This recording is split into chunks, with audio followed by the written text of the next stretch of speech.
Muy buenas tardes, ¿cómo están? Espero que muy bien. Bueno, bienvenidos, bienvenidas a este taller virtual del PEPAM, los clásicos de la literatura argentina. Como bien dice el subtítulo, nuevas lecturas de obras canónicas desde Echeverría hasta Venturini, ¿sí? Ahí tenemos varios elementos que conforman este taller. En primer lugar, vamos a hacer unas nuevas lecturas, releer, tratar de leer nuevamente e interpretar de otras formas obras canónicas, ¿sí? Obras clásicas de la literatura argentina que han pasado a la posteridad y generalmente son reconocidas, recordadas y especialmente autores canónicos y muy importantes para la literatura nacional.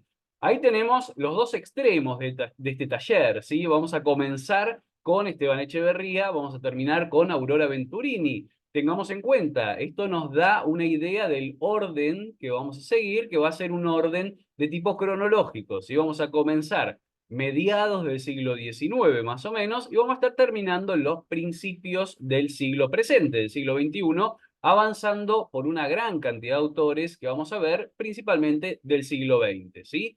Bueno, mi nombre es Damián Lima, soy profesor en letras por la Universidad Nacional de La Plata. Ya desde hace algunos años vengo dictando varios talleres de literatura, de escritura creativa en el PEPAM, en el contexto del PEPAM, tanto de forma presencial en la Casa Central del PEPAN y en algunas subsedes, como de forma virtual también, ¿sí?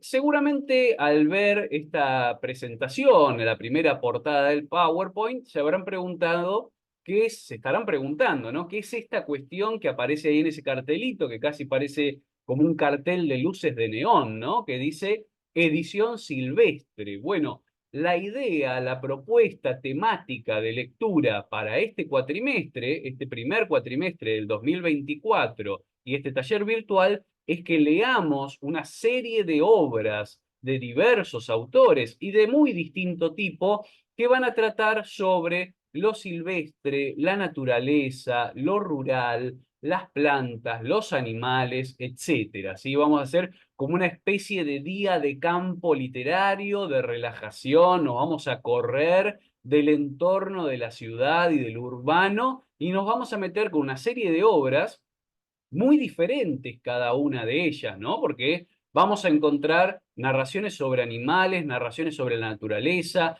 narraciones desde la perspectiva de animales también, bueno, que nos van a permitir entrar en este tipo de mundo y en este tipo de temática. Así que yo espero, por supuesto, que les guste la propuesta, que les parezca atractiva y que les guste también las obras y los autores seleccionados que vamos a ir leyendo a lo largo de este cuatrimestre. En esta, acá voy a pasar la filmina, en esta primera clase del taller, nuestra clase número 1, lo que vamos a hacer básicamente es eso, la presentación, una presentación resumida del taller, donde vamos a ver uno por uno los autores que vamos a ir leyendo, junto con las obras seleccionadas de cada uno de ellos. Yo les voy a indicar, por supuesto, las páginas también, los textos que tienen que leer y las páginas que tienen que leer. Ustedes van a encontrar en el campus virtual, ¿sí? En la parte de la presentación, en la parte general, una serie de carpetas donde van a estar todas las lecturas organizadas clase por clase y también un documento que es una guía de lecturas donde también van a encontrar, ahí van a tener escrito qué texto se va a leer o analizar en cada una de las clases y los números de páginas que tienen que leer, ¿sí? Así que va a estar todo bien explicado, bien anunciado. Por supuesto, también el aula virtual tiene un espacio de foro donde ustedes pueden ingresar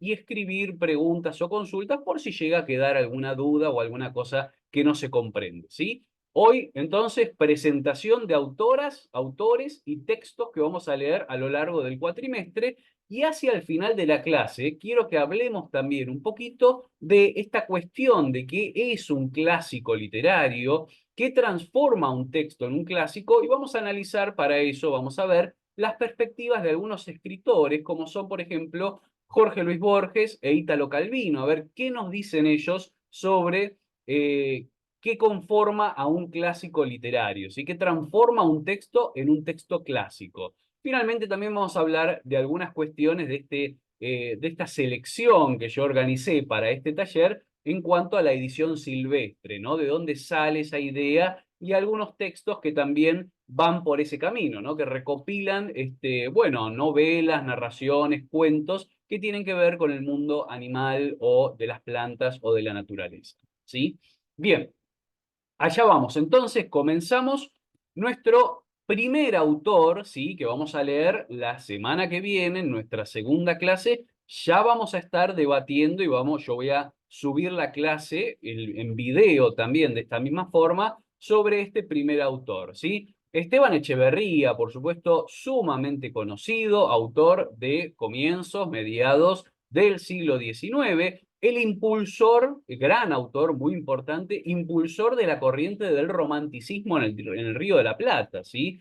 Tengamos en cuenta, Esteban Echeverría se forma de joven en Europa, en Francia, y allí adquiere, toma las ideas del romanticismo, esta corriente literaria y de pensamiento que está muy impregnada en todo lo que es Europa, toma esta corriente y la trae para acá, la trae el Río de la Plata a través de su literatura, por supuesto, a través de su poesía también, ¿no? Este gran escritor de poesía, sus primeras obras son de ese género literario. Ahí tenemos, bueno, la fecha de nacimiento, 1805, fallece en 1851, una vida muy breve, muy joven falleció, pero alcanzó a escribir una gran obra, una obra muy prolífica. Normalmente, sabrán ustedes, hay dos obras de Echeverría que han perdurado especialmente y que son leídas, bueno, en todos los contextos educacionales. Seguramente ustedes en la escuela o en la universidad han accedido y han tenido la oportunidad de leer estos textos. Me refiero, por supuesto, por un lado a La cautiva, ese largo poema sobre el desierto argentino, sobre la figura de la cautiva, ¿no? Esta mujer que es raptada, esta mujer blanca normalmente de la civilización, de lo que se suele llamar la civilización, que es raptada, cautivada por los aborígenes, por los indios, ¿no? Bueno, ese texto es uno de los principales, una larga poesía de Echeverría, y después tenemos por otro lado El Matadero, ¿no? Claramente este cuento es uno de los primeros cuentos de la literatura nacional, si no es el primero, muy reconocido, hay todo un debate sobre la génesis de ese cuento, porque Echeverría lo escribe hacia 1838, 1840, pero es descubierto por Juan María Gutiérrez de forma póstuma y publicado tras la muerte de Echeverría. Como bien sabemos, es un cuento ambientado en la época del rosismo y utiliza al matadero y todo lo que ocurre en ese entorno para hablarnos de la realidad social de la época, ¿sí? Siempre teniendo en cuenta la posición unitaria de Echeverría, que va a hablarnos sobre el rosismo y sobre los federales, ¿sí? Desde su propia posición, hablando de la oposición, ¿sí? Bien, después ahí tienen un listado, ¿no? De algunas de sus obras notables. Elvira o La novia del Plata es un poema también, una larga poesía que publicó en sus comienzos literarios. Tenemos Los Consuelos, lo mismo también. Cartas a un amigo, un texto bastante desconocido, es un texto del género epistolar, pero cartas que son ficcionalizadas, ¿no? Que construyen una narración y una historia que se pueden tomar como ficcionales también. El dogma socialista, que es un texto programático, político, ¿sí? Y bueno, todo esto fue recopilado en obras completas en 5 tomos que se publicaron entre 1870 y 1874. Bueno, son 5 tomos grandes que recopilan las obras completas de Echeverría. Eh, Tengamos en cuenta que la obra de Sarmiento son 52 tomos, ¿no? Pero bueno, sin hacer comparaciones, es una obra grande, abundante también, y hay muchísimo por leer de Echeverría. Y justamente como propuesta para este taller, como les decía recién, La cautiva y El matadero ya fueron leídos hasta el hartazgo, ya no vamos a leer lo mismo que siempre se ha leído de Echeverría, ¿no? Entonces yo les traje una novedad, algo que probablemente, a no ser que hayan leído muchísimo del siglo XIX, es muy probable que no hayan accedido a este texto, que son justamente las cartas a un amigo, ¿sí? Es un relato que tiene un punto de partida trágico, podemos decir, a partir del cual yo no les quiero hacer avances ni spoiler, ustedes lo tienen que leer y después lo comentaremos, pero a partir de ese punto de partida, perdón, en la redundancia, después de eso, a partir de ese inicio, El narrador, que podemos asimilar a Echeverría, se retira al campo, se retira a disfrutar o a relajarse un poco y volver a la normalidad entre la naturaleza. Así que vamos a ver cuando llegue la clase cuáles son los elementos que van apareciendo en ese texto. Además, un texto hermoso, realmente una lectura muy disfrutable de la corriente del romanticismo, ¿no? Tenemos un Echeverría muy romántico, muy fervoroso y que tiene reminiscencias a algunos otros textos europeos también de la corriente del romanticismo, sobre los cuales vamos a hablar la clase que viene cuando llegue el momento de analizar esta obra, ¿sí? Entonces, la lectura, Cartas a un amigo, un texto de 1850, y nuestra lectura va a ser la obra completa, ¿sí? Son las 33 cartas que conforman la obra, son muy breves, se lee realmente muy rápido, fíjense, la cantidad de páginas son 50 páginas aproximadamente de la edición que yo les voy a compartir. Comienza en la 58 porque antes tiene un estudio preliminar, que no hace falta que lo lean, simplemente las cartas de Echeverría. Así que esta va a ser nuestra primera lectura, va a ser con lo que vamos a abrir este taller de literatura argentina, ¿sí?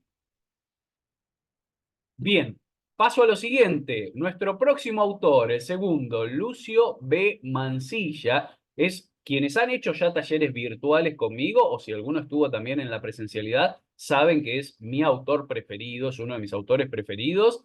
Yo me he dedicado también a investigar su obra en el contexto académico, en el contexto de la universidad, así que muy disfrutable. Es, bueno, ustedes sabrán, ¿no? Mansilla era el sobrino de Rosas, ¿sí? Hijo de otro Lucio Mansilla, Lucio Norberto Mansilla, héroe de la batalla de Obligado, o así se lo recuerda al menos, ¿no? Nace en 1831, muere en 1913, fue todo lo que podemos imaginar, ya vamos a hablar de él cuando lleguemos a la clase, pero fue básicamente viajero del planeta, dandy, escritor, periodista, polemista, político, fue todo, todo lo que esos hombres del siglo XIX que no se sabe de dónde sacaban el tiempo para hacer tantas cosas, ¿no? Y ahí tienen algunas de sus obras más notables, de Adena Suez, que es un relato de viajes, justamente el viaje que hace entre esos lugares. Mansilla es una de las primeras, uno de los primeros argentinos en recorrer Oriente, ¿no? La India, la China, el lejano Oriente, ¿sí? Uno de los primeros en pisar algunos de esos territorios. Luego tenemos de 1864 Atar Ghul o Una venganza africana. Esto es una obra de teatro, no ha sido muy leída y no es de lo mejor de Mansilla, obviamente. La escribió, suele decirse, para cumplir con una apuesta. Le hicieron una apuesta a que no se animaba a escribir una obra de teatro y Lucio lo hizo, escribió una obra de teatro. Eh, Luego tenemos, bueno, la obra célebre, ¿no? Si hay que hablar de Lucio de Mansilla, hay que recuperar uno de sus textos, seguramente, y esta también probablemente la hayan leído en algún contexto a lo largo de sus vidas, es Una excursión a los indios ranqueles, ¿sí? Estas cartas que envía Mansilla a su amigo Santiago Arcos, narrándole la excursión que hizo en la vida real, ¿sí? El introducirse en el territorio de los ranqueles, en las tolderías de Mariano Rosas, para tratar un pacto, hacer un pacto con los indios ranqueles, Mansilla un poco en representación del gobierno nacional, que en esa época el presidente era Sarmiento, ¿sí? Bien, si hay si tenemos a la excursión a los indios ranqueles allí arriba como la principal obra, si tenemos que poner una segunda, esa segunda obra de Mansilla son las Coserís, ¿sí? El libro después se editó como Entre nos, Coserís de los jueves. Originalmente son una serie de textos muy misceláneos que se publicaban en el diario Sudamérica entre los años que figuran ahí, 1888, 1890, en un periódico como es el Sudamérica, todos los jueves en el folletín salía un texto de Mansilla. Las causeries, causerie es charla en francés, ¿sí? Es la palabra francesa para charla, y además es un tipo particular de charla, es una charla amena, de salón, entre pares, ¿sí? Gente que está hablando con conocimiento de causa y dentro de un grupo cerrado, especialmente a una clase social definida, ¿sí? Ya lo vamos a ver cuando lleguemos a la clase de Mansilla. Y nos quedan algunas otras obras que figuran ahí, como son Retratos y Recuerdos, un ensayo que escribe sobre su tío Rosas, ¿sí? Tratando de comprenderlo de forma histórica y psicológica. Mansilla decía que por ser su tío y ser el sobrino de Rosas, era el único que podía hablar con buen conocimiento de causa y con buena documentación sobre este personaje tan importante para el siglo XIX argentino como es Juan Manuel de Rosas. Finalmente, Mis Memorias, el último título que publica, uno de los últimos, en realidad hay algunos más, pero estos son los más notables, uno de los últimos títulos que publica Mansilla, originalmente un plan de escribir primero su infancia y adolescencia, luego la adultez y luego la madurez, pero un plan que queda en solamente el primer volumen y solamente tenemos infancia, adolescencia de Mis Memorias, ¿sí? Bien, ¿qué vamos a leer de Mansilla? Como les decía recién, no la excursión a los indios ranqueles, sino que vamos a entrarle a este texto tan interesante que son las coserís, ¿sí? Entre nos, coserís del jueves, ahí tienen la portada. Esta es la portada de una edición que recopila prácticamente todas, son muchísimos textos en total. Mansilla publicó algo así como 120 textos y de una extensión relativamente considerable. No son textos muy, muy breves, sino un poquito más extensos. Así que nosotros nos vamos a centrar exclusivamente en tres de esos textos que tienen que ver con la temática del taller, por supuesto. Lo que vamos a leer son, primero, uno que se titula Los cuatro gatos de mi padre, luego uno que se titula Historia de un pajarito, que Mansilla dedica a una de sus hijas, y por último, una saga, ¿sí? Yo esto lo considero como uno solo, pero en realidad son cuatro coserís diferentes, así que ustedes pueden pensar que vamos a leer tres textos o seis, ¿no? En total.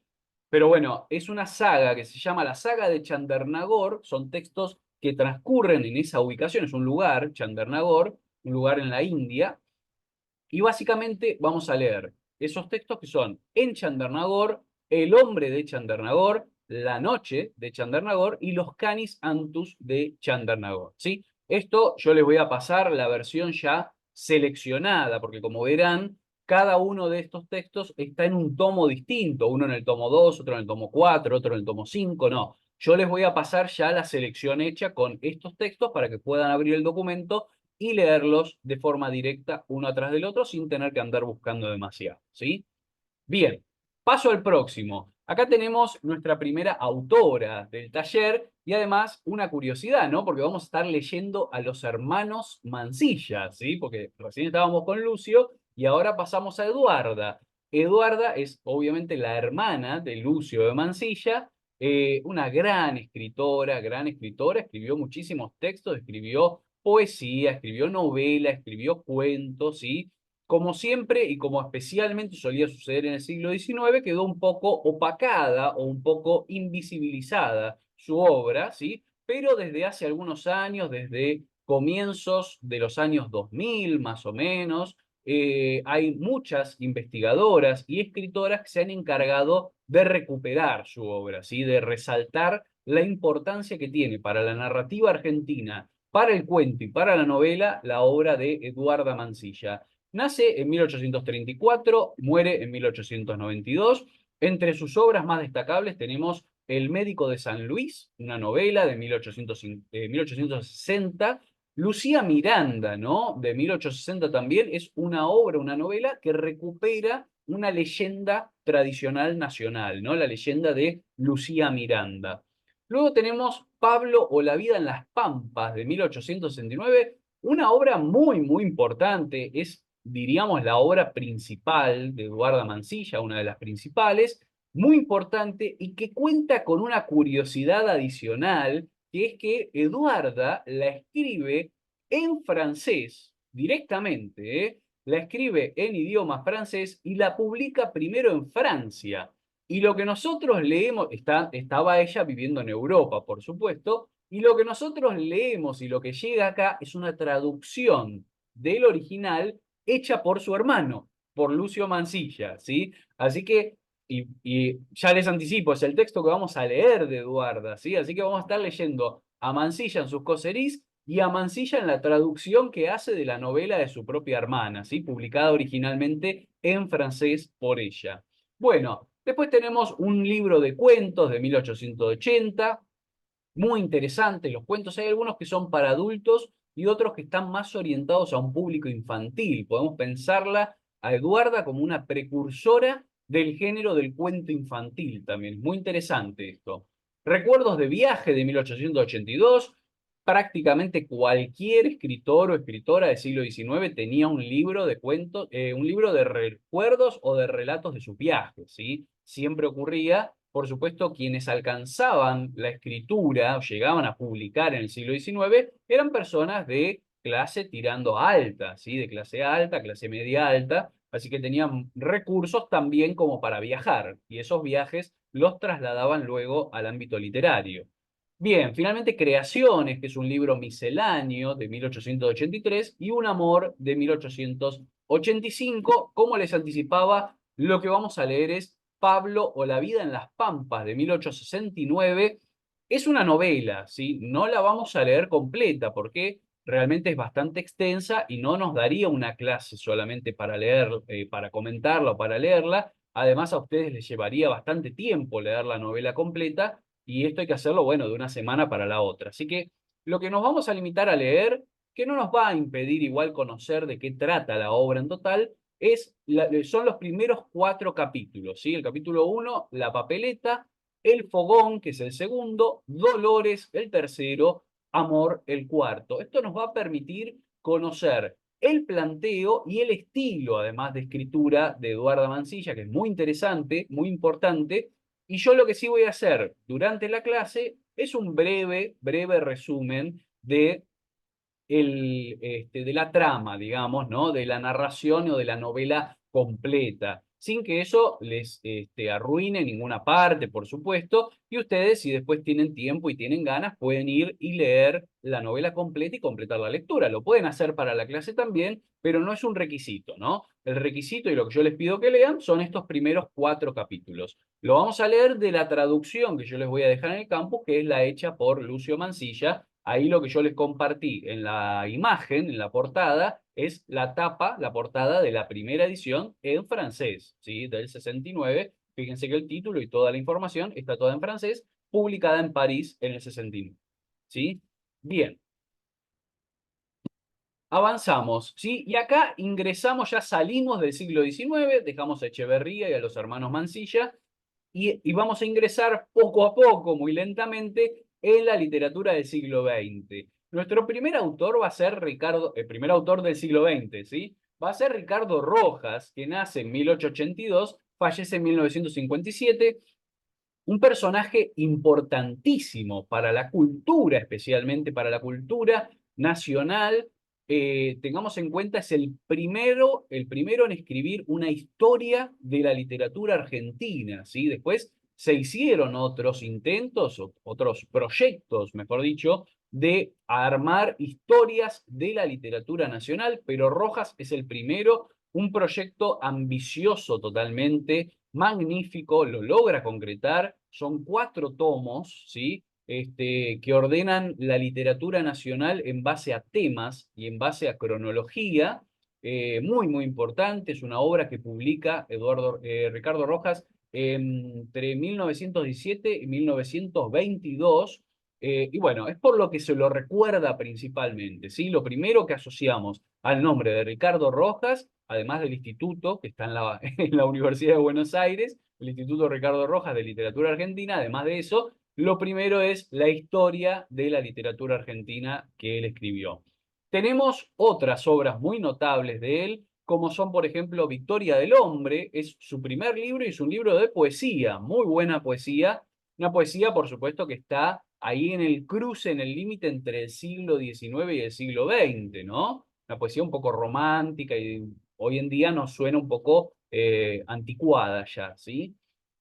Tenemos luego El País de la Selva, de 1907. Yo supongo que ustedes, ya sabiendo de qué trata y cuál es la temática del taller, irán anticipando a través de los títulos cuál es el libro que vamos a leer en cada caso, ¿no? Acá tenemos El País de la Selva, sospechosamente un título tan silvestre y natural, ¿no? Ahora lo voy a comentar un poquito, es de 1907, Blasón de Plata de 1912, Eurindia, una propuesta muy interesante, teórica, una especie de ensayo de Ricardo Rojas, donde pretendía aunar, juntar la cultura europea con la cultura americana e india, ¿no? Amerindia, diríamos, la cultura local, nativa de América con la cultura europea.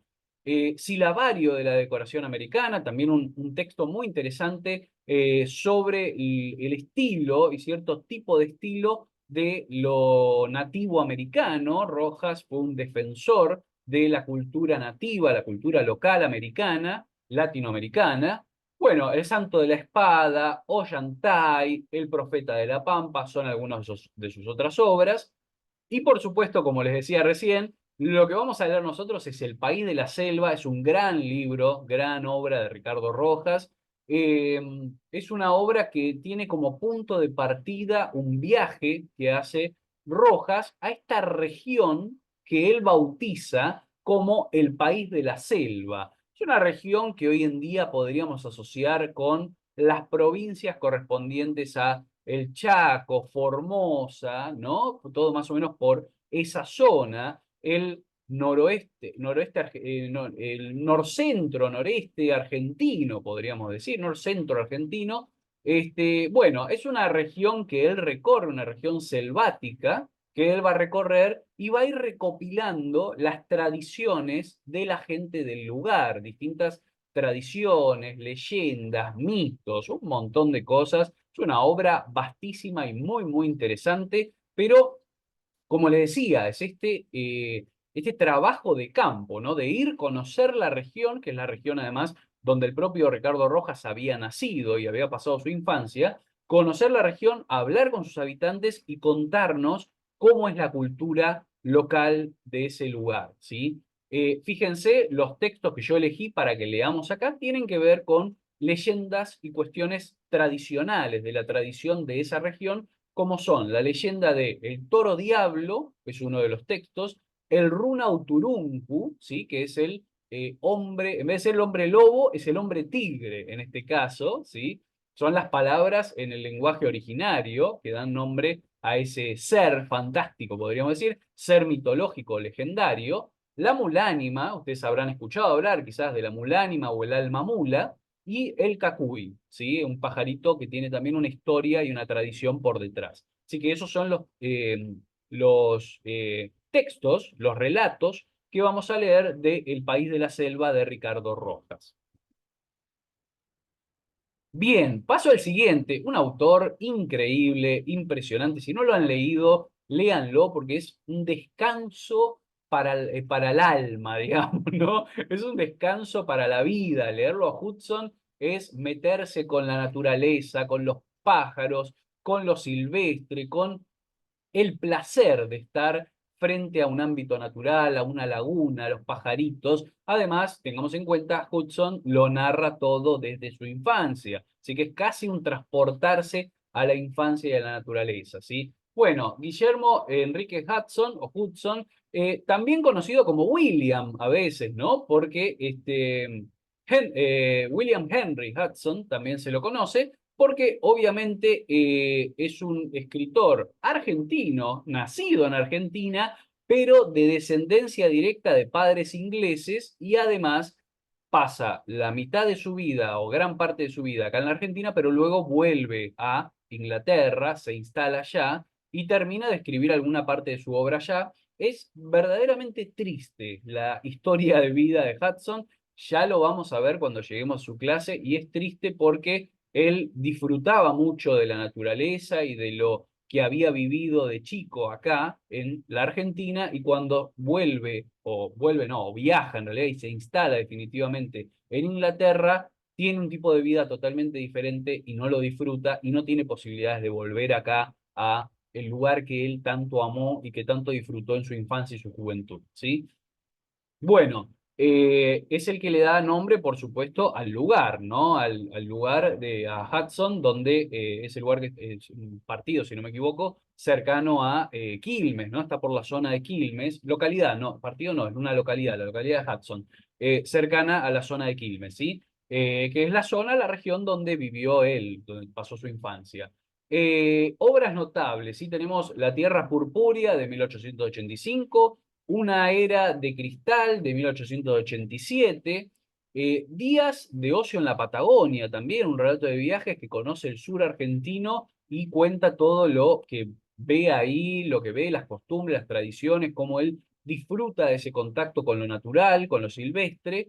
Bueno, Mansiones Verdes de 1904, Cuentos de la Pampa de 1916 y la que es considerada, por supuesto, junto con La Tierra Purpúrea, su obra máxima, ¿sí? La obra más recordada, también fue adaptada al cine, hay una película sobre la obra Allá lejos y hace tiempo, de 1918, por supuesto, hace referencia a su vida, su infancia y su adolescencia en la Argentina, en ese lugar que él tanto amó, y lo escribe estando ya en Inglaterra, bueno, por eso el título, ¿no? Allá lejos y hace tiempo la vida que él tuvo. Es básicamente una crónica de su infancia, ¿sí? Una crónica, unas memorias de la infancia, pero con características muy particulares, una obra muy, muy interesante y que por supuesto es la que vamos a leer en este taller, ¿sí? Allá lejos y hace tiempo, ahí tienen la portada, abajo el subtítulo, ¿no? Far Away and Long Ago, digamos en inglés, porque se publica originalmente en inglés en Inglaterra, y ahí tenemos entonces nuestras lecturas. Vamos a leer el capítulo 1, titulado Los primeros recuerdos. Es importante para conocer cómo empieza el punto de partida, digamos, de la narración. Y luego vamos a ir salteando algunos poquitos capítulos, porque es también una obra muy larga, muy vasta. Vamos a ir al capítulo 4, La plantación, al capítulo 6, Algunas aventuras con pájaros. Hudson es principalmente recordado por su pasión y su trabajo también de investigación con las aves, ¿sí? Con los pájaros. Esto le viene desde muy chico, una pasión natural que tenía por las aves. Y finalmente este capítulo, el 18, que se llama El nuevo maestro, que es muy interesante también porque ahí nos va a hablar de la relación con la relación con sus hermanos, con su familia y la educación que recibió estando acá en la Argentina de chico, ¿sí? Bien, sigo adelante. Próximo autor, Horacio Quiroga. Bueno, ¿qué vamos a decir de Horacio Quiroga, no? Ustedes lo conocerán ampliamente. También es un autor muy reconocido, muy leído, ¿sí? Nace en 1878, va a fallecer en 1937. Otro autor que también llevó, bueno, de Hudson no diría que llevó una vida trágica, sino que su final fue un poco trágico, pero de Horacio Quiroga sí podemos decir que es un autor que llevó una vida completamente trágica. Varios episodios de su vida fueron terribles, tremendos, y eso se refleja un poco también en los cuentos, ¿no? Ustedes saben que son cuentos que vienen de esta corriente a lo Edgar Allan Poe, ¿no? Cuentos un poco de terror a veces, un poco truculentos, ¿no? Sangrientos, pero bueno, ha escrito una obra muy variada, muy amplia. También tiene, por supuesto, los cuentos de la selva, que en algún momento sirvieron como literatura infantil, la leían los chicos. Yo hoy en día no estaría tan seguro de que Cuentos de la Selva sea una buena lectura para niños, pero bueno, los tiempos van cambiando, ¿no? Así que hay lecturas para cada momento histórico. Algunas de sus obras, ahí las tenemos: Historia de un amor turbio, de 1908, Cuentos de amor, de locura y de muerte, uno de sus libros más clásicos, más tradicionales, y donde encontramos la mayoría de esos cuentos que todos recordamos, ¿no? Bueno, El almohadón de plumas, La gallina degollada, ¿no? Esos cuentos con finales impactantes, terribles, que no se pueden creer, ¿no? Directamente. Cuentos de la selva, que les decía recién, pensado en algún momento como relatos para chicos. Tengamos en cuenta que cuando Quiroga publica Cuentos de la Selva, lo hace en una revista y lleva como un subtítulo Cuentos para mis hijos, ¿sí? O sea que Quiroga está escribiendo los Cuentos de la Selva pensando en una lectura para niños, para sus propios hijos, de hecho, ¿sí? Bueno, El Salvaje de 1920, Anaconda de 1921, Los Desterrados de 1926, es considerado normalmente como el libro, no el más conocido, pero sí el mejor logrado de Horacio Quiroga. Los Desterrados tiene también algunos cuentos que han pasado a la historia como los mejores cuentos de Quiroga y algunos de los mejores cuentos de la literatura argentina, ¿sí?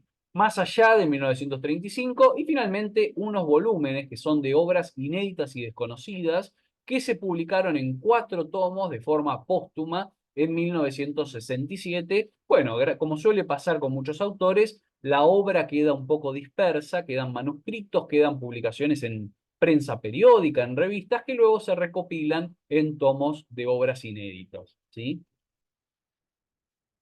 Bien, y de Horacio Quiroga vamos a leer principalmente dos cuentos que están en realidad en dos libros distintos. Uno de ellos es Anaconda, que se publica originalmente en el libro Anaconda de 1921, y el otro es una suerte de continuación, ¿no? Como una segunda parte que le hace Quiroga a este primer cuento, que se titula El regreso de Anaconda y se publica en Los Desterrados de 1926.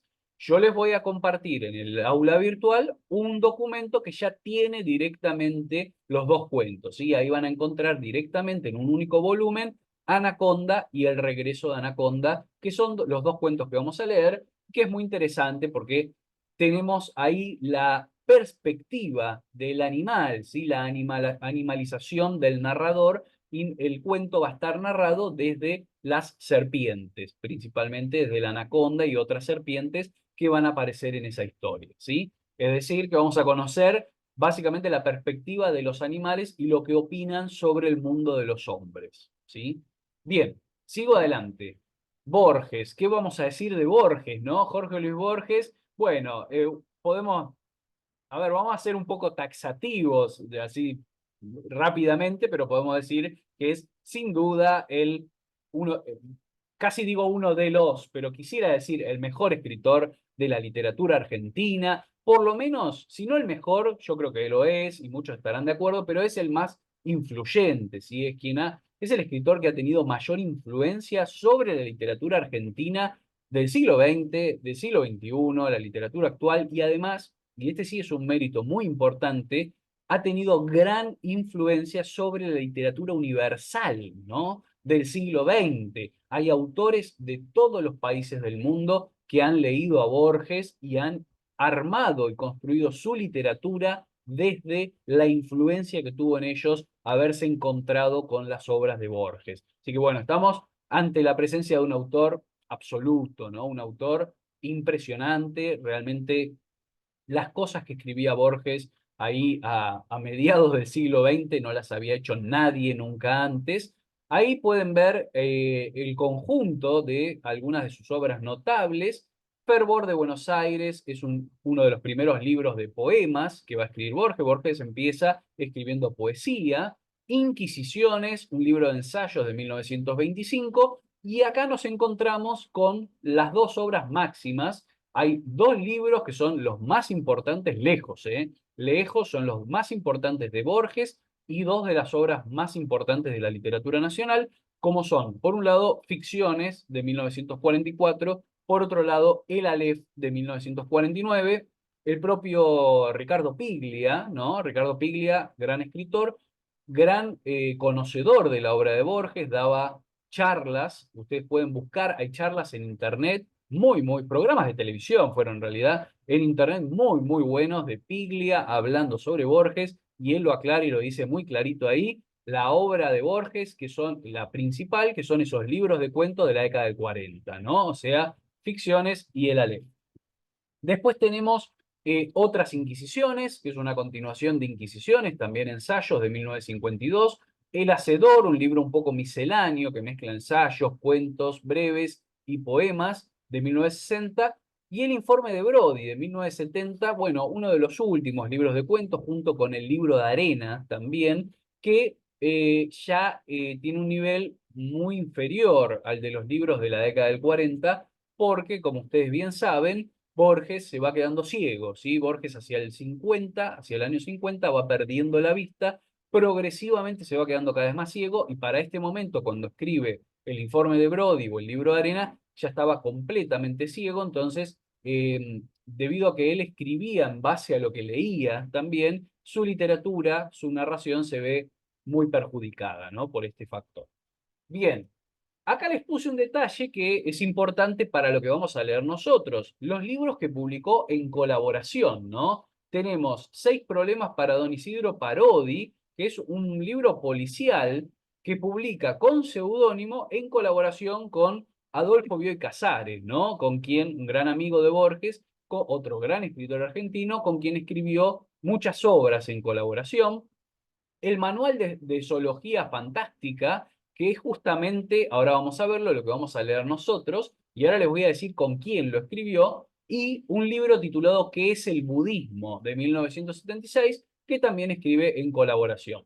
Acá les voy a hablar de esta autora, en realidad, autora también, la conocemos por su rol como bailarina, fue bailarina de ballet, Margarita Guerrero. Fíjense, yo les puse ahí entre paréntesis dos signos de pregunta con respecto a su fecha de nacimiento y fecha de fallecimiento, porque la realidad es que no sabemos nada de Margarita Guerrero. Sabemos apenas algunos datos o algunos detalles que nos permiten y que encontramos a lo largo de ciertas obras o de la obra de Borges, ¿no?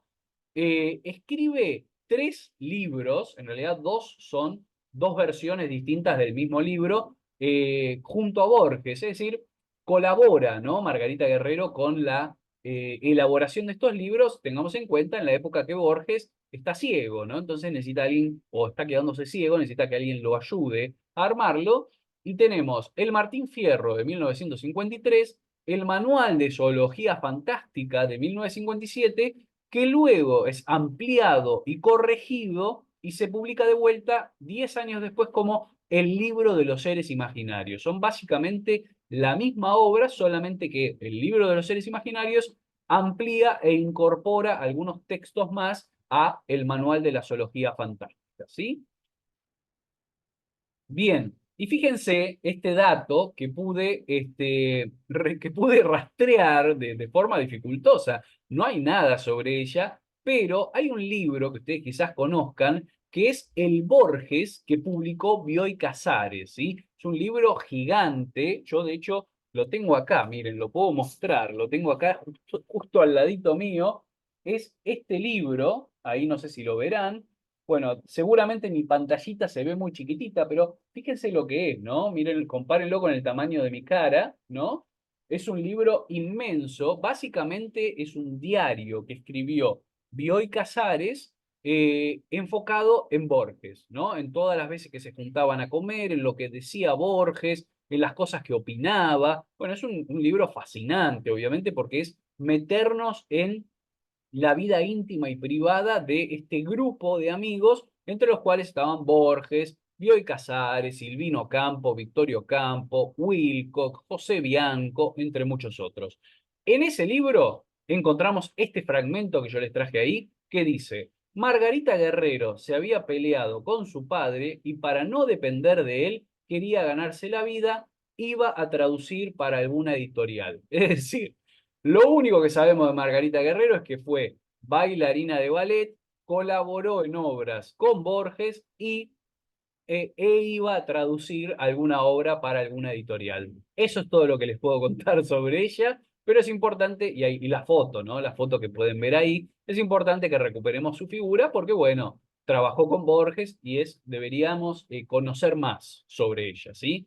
Lo que vamos a leer, como les decía, es el Manual de Zoología Fantástica, esta primera versión de este libro, muy erudito, muy interesante, que hace Borges básicamente estudiando y recopilando seres, animales fantásticos, es decir, imaginarios de todo el mundo, de toda la literatura del mundo, de literatura europea, de China, de Asia, de todos lados, de Estados Unidos, de América del Sur, de todos lados, ¿sí? Fíjense, ahí entre los nombres van a darse cuenta más o menos por dónde va. Esa es la selección que vamos a leer nosotros. Son Son todos textos muy, muy breves, de una página y media, por eso seleccioné una cantidad un poco amplia. Tenemos animales esféricos, el ave fénix, el cancerbero, el dragón chino, fauna de los Estados Unidos, el hipógrifo, la mandrágora, el minotauro, el periquio, la salamandra, el simurg, Talos, el unicornio y el uroboros, ¿sí? Eso es lo que vamos a leer. Pero bueno, como les decía, es un libro fascinante, no es narrativa, ¿sí? Es decir, casi es como una especie de ensayo erudito sobre las fuentes y las formas en que se han concebido animales imaginarios en la literatura de todo el mundo y de todas las épocas, ¿sí? Bien, seguimos. Silvino Campo, ¿sí? Llega otra de nuestras grandes escritoras. Bueno, recién hablábamos justamente de Borges y hablábamos de Adolfo Bioy Casares, es quien estuvo casada, ¿no? Con Bioy Casares, su esposa, durante muchos años.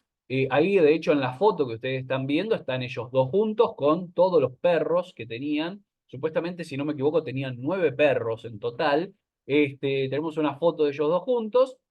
Se habrán dado cuenta que algunas de las fotos que incluí en el PowerPoint de los autores tienen que ver con el costado silvestre también, ¿no? Con el costado de los animales, las plantas, la naturaleza.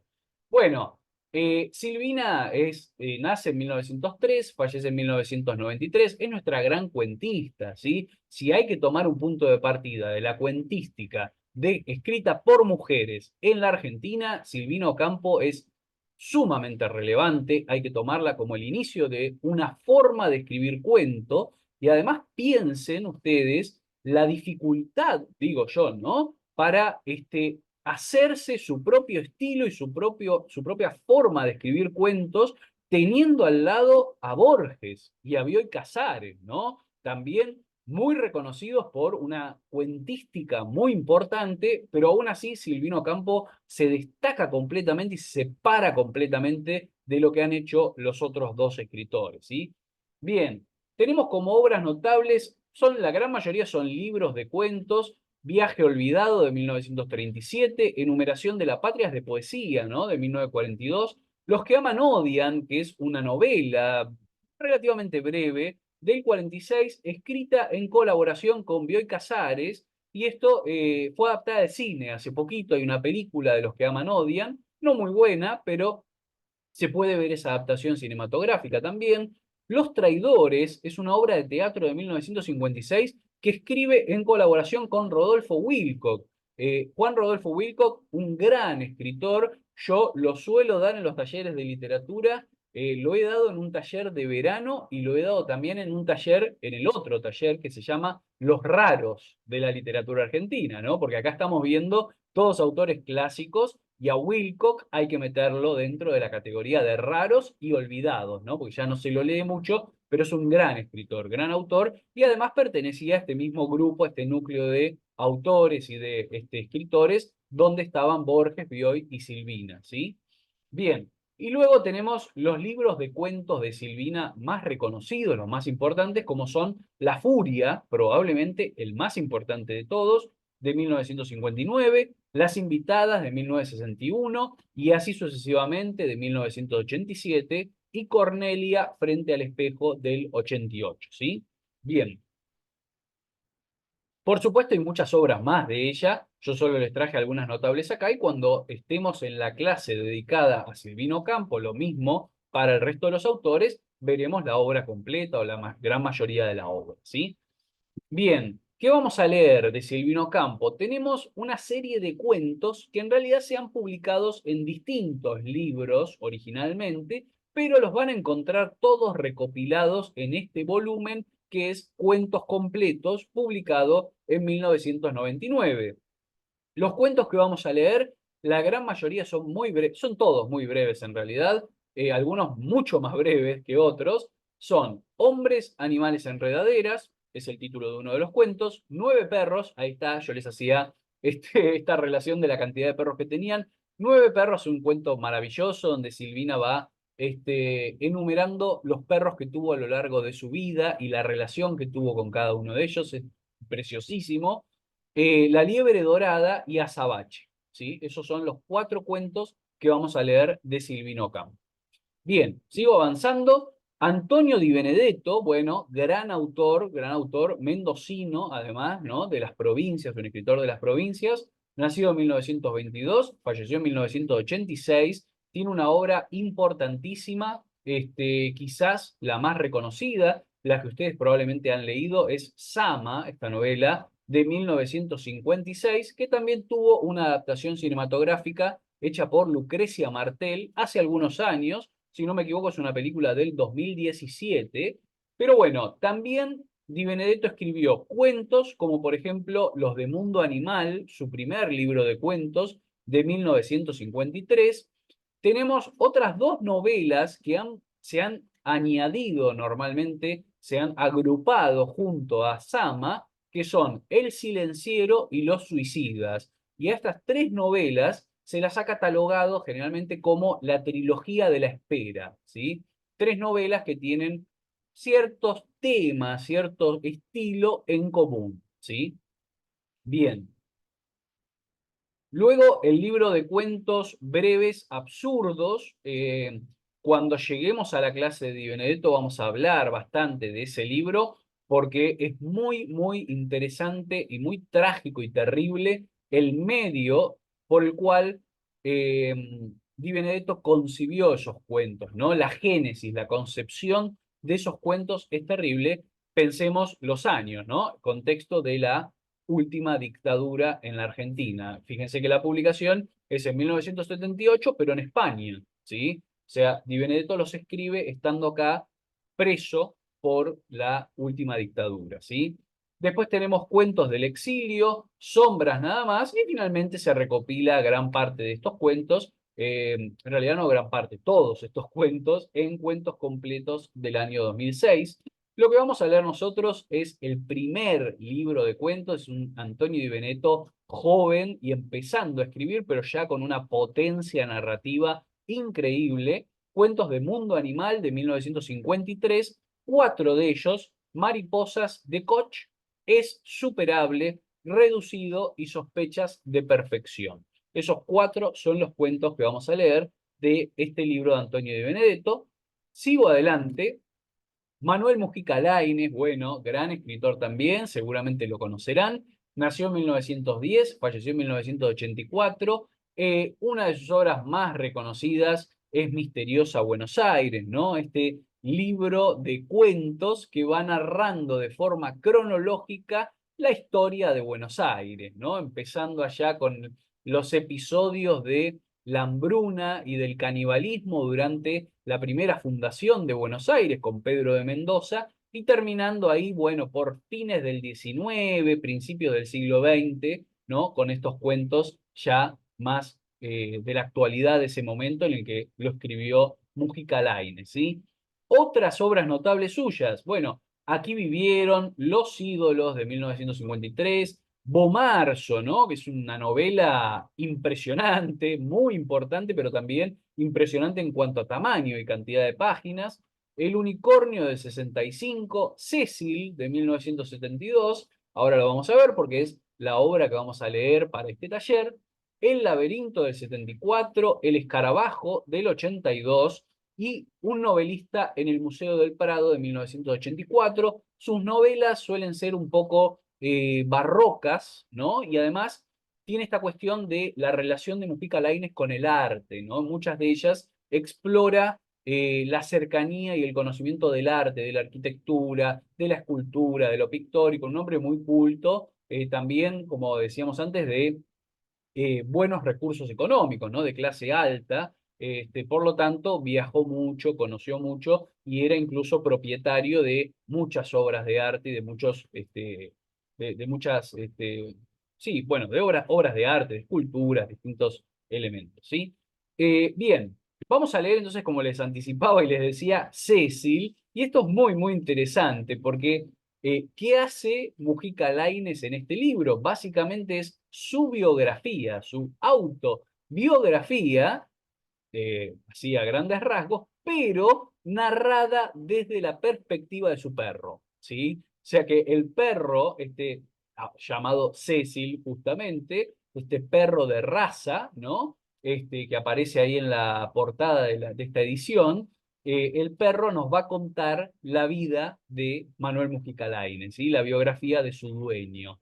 Y tenemos los primeros, básicamente los primeros 5 capítulos es lo que vamos a leer, son Del amor, orgullo de Sir Cecil, En la mente del escritor, Visita guiada y Fracasos del escritor.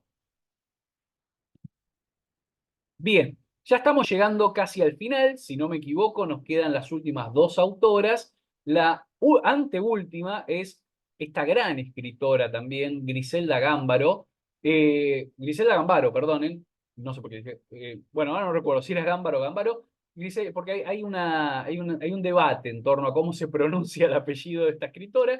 Griselda Gambaro nace en 1928, ¿sí? Todavía, por supuesto, sigue escribiendo y publicando actualmente.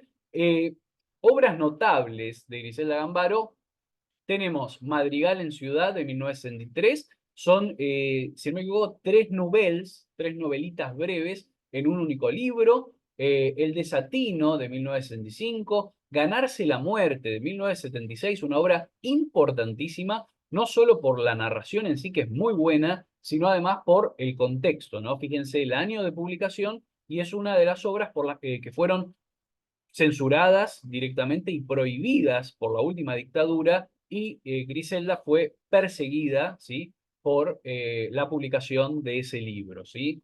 Bueno, Lo mejor que se tiene de 1997, El mar que nos trajo del 2002 y Los animales salvajes, ya estarán intuyendo por qué lado vamos a ir, del año 2006. En teatro, porque eso también es importante, tiene cuentos, novelas, pero también es muy, muy reconocida por su labor en lo que es las obras, en escritura de obras de teatro, ¿no? Antígona Furiosa de 1986, una obra muy, muy importante que retoma el mito de Antígona, pero lo traslada a un contexto de también la última dictadura militar. La Casa sin Sosiego de 1991 y Atando Cabos, también vamos por ese lado, ¿no? Por lo militar, o una sátira militar en 1991. Lo que vamos a leer de ella es este libro exquisito, exquisito. Es un libro de cuentos, pero uno mejor que el otro, les debo decir, del año 2006, todos relacionados con animales, pero desde diferentes perspectivas, algunos realistas, otros fantásticos, otros maravillosos. Una cosa increíble lo que hace Griselda Gambaro acá. Básicamente vamos a leer estos cuentos que figuran ahí: tigre, mosca, cada uno de los cuentos lleva el título del animal que represente, que tiene importancia en la trama, ¿no? Tigre, mosca, hormigas, pato, perro uno, perro 2 y gato uno, porque de perros y gatos hay 3 cuentos de cada uno, ¿sí? Así que vamos a leer el primero y el segundo que tienen que ver con los perros y el primero de gato, ¿sí? Bueno, cuando lleguemos vamos a hablar más sobre estos cuentos y esta autora que es realmente impresionante. Finalmente, con esto cerramos ya nuestra lista y presentación de escritores y escritoras. Aurora Venturini, bueno, una autora que se está leyendo muchísimo ahora, se estuvo leyendo muchísimo más también en los años pasados, ¿no? Ahora me parece que empezó a decaer un poquito, pero los años pasados, hasta hace 2 o 3 años, se la estaba leyendo como un furor, ¿no? Especialmente a partir de las reediciones y de las publicaciones de esta gran novela que es Las Primas, ¿no? Ahora, cuando estemos en la clase de ella lo vamos a hablar bien, pero resumiéndolo así muy rápidamente, les cuento: Aurora Venturini es una escritora que publicó durante toda su vida libros chiquitos en editoriales menores, novelas, cuentos, una autora totalmente revolucionaria por todo lo que explicaba, pero nunca se la leyó, no se la leía, no se la conocía, ni siquiera, una escritora muy, muy menor, hasta que gana en el año 2007, ya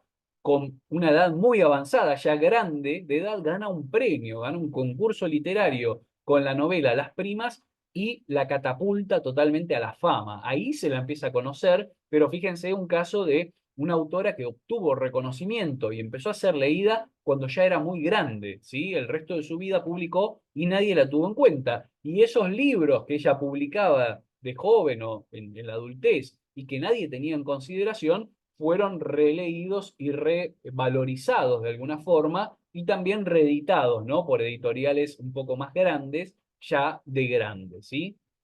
Bien, algunas de sus obras notables: Pogrom del Cabecita Negra de 1969, Nosotros los Caserta de 1992, Las Primas, seguramente la han leído, y si no, estarán por leerla, porque es una gran novela y ha cambiado, revolucionado bastante la literatura argentina de los últimos años. El marido de mi madrastra, que es un libro de cuentos del año 2012. Eva, Alfa y Omega. Tengamos en cuenta, Aurora Venturini fue amiga o al menos cercana, en algún sentido, conocida de Eva, de Vita, ¿sí? Así que tiene un libro sobre ella. Cuentos secretos del año 2015 y Las amigas del año 2020, que se publica de forma póstuma, pero que ella escribió como una continuación a Las primas, ¿sí? Las amigas, la novela que continúa la novela Las primas. Bien, lo que vamos a leer de ella son una serie de cuentos de este libro, El marido de mi madrastra, pero estos cuentos están en una sección dentro del libro que se titula Hadas, brujas y señoritas. Ahora, como yo les decía antes, Hadas, brujas y señoritas originalmente fue un libro aparte que luego se incorporó en esta edición completa de Tusquets, bajo el título El marido de mi madrastra, ¿sí? Vamos a leer de ahí tres cuentos: El tornado, Vientre de osa y Misilina. Tres cuentos fuertes en algún sentido, les advierto, muy revolucionarios, muy en el sentido de esa literatura como la de Las primas, ¿no? O sea, si han leído la novela, saben que es una escritora con un lenguaje bastante fuerte, ¿no? Chocante a veces. Así que bueno, espero que les guste cuando lleguemos. Igual va a ser nuestra última autora y va a ser nuestra última clase del taller. Y ahora muy rapidito, les comento alguna cuestión, les voy a dejar para que lo lean ustedes también, porque la clase queda grabada, así que la pueden pausar y ver al ritmo que ustedes quieran.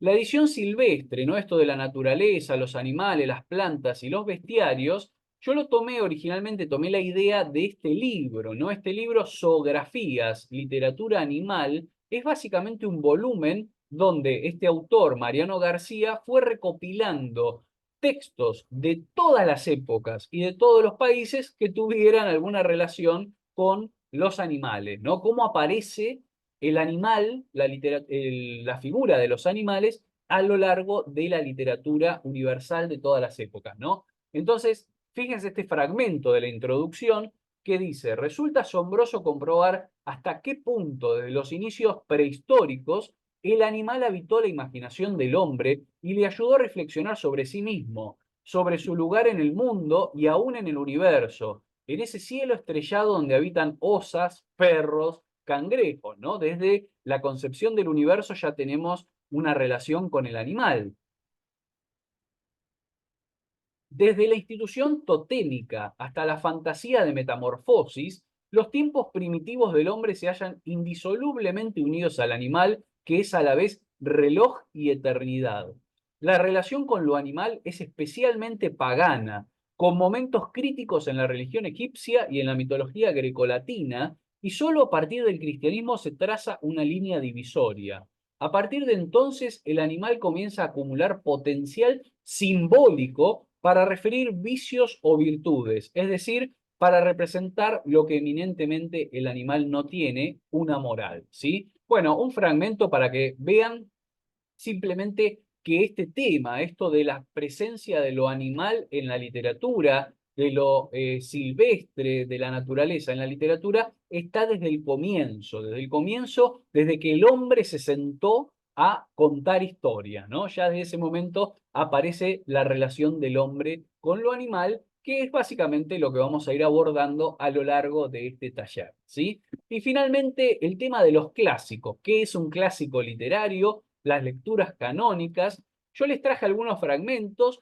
Lo que les aconsejo, no lo voy a leer todo, vamos a leer solamente lo último. Les aconsejo que acá, por ejemplo, pausen el video y leen este fragmento. Esto corresponde al libro El ABC de la lectura de Ezra Pound, escritor, poeta muy importante, que nos habla sobre qué significa ser un clásico, ¿no? ¿Qué es un clásico y por qué consideramos algunos libros clásicos y no a otros, ¿no? qué es lo que hace que un libro perdure y quede en la memoria de la humanidad.